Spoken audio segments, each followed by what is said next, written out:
তাজউদ্দিনরা কারা, মিঠু মোল্লারা কারা, যারা বারংবার হাকিমপুরে কখনো দিনের আলোয় কখনো রাতের অন্ধকারে গিয়ে পালানোর চেষ্টা করে, তাদেরকে দেখতে পান না মমতা বন্দ্যোপাধ্যায়?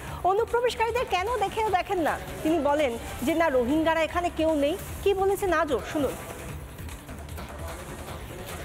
রোহিঙ্গা যদি আসে, বাংলায় তো বর্ডার নেই, আসে মণিপুর হয়ে, মিজোরাম হয়ে, নাগাল্যান্ড হয়ে, সেখানে কেন এসআইআর হবে না? বিজেপি আছে বলে খোকা বাবুকে দুধ খাওয়াতে হবে।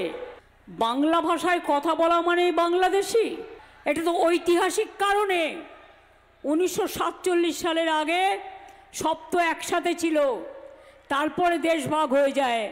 কিন্তু আমি আমার মাতৃভাষায় কথা বললে তুমি আমায় বাংলাদেশি বলে তুমি পুশব্যাক করবে না। মুখ্যমন্ত্রী মমতা বন্দ্যোপাধ্যায় নির্বাচন কমিশন বলেনি যে বাংলা ভাষায় কথা বললেই বাংলাদেশি হয়ে যাবে, তাদেরকে পুশব্যাক করা হবে। আপনি মিথ্যাচার করছেন, মিথ্যা কথা বলছেন। নির্বাচন কমিশন পরিষ্কার বলছে যে সাতক্ষীরা থেকে এসেছে, 2002 সালে যার ভোটার তালিকায় নাম নেই তারা বাংলাদেশি। যারা ধর্মীয় কারণে নিপীড়িত হয়ে এখানে এসেছেন তাদেরকে নাগরিকত্ব দেবে এই ভারত সরকার। আপনি মিথ্যে কথা বলছেন, এই অভিযোগ শঙ্কর ঘোষের।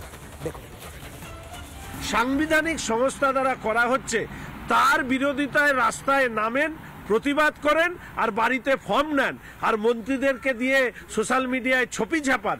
সেই মুখ্যমন্ত্রীর আর কত এসআইআর নিয়ে মিথ্যে কথা প্রচার হবে?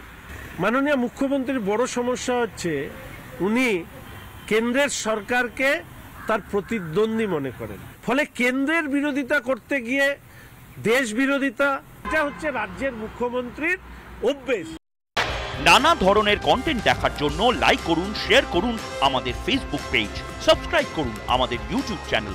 পাশাপাশি অন্যান্য ব্রেকিং নিউজের জন্য অবশ্যই চোখ রাখুন রিপাবলিক বাংলায়।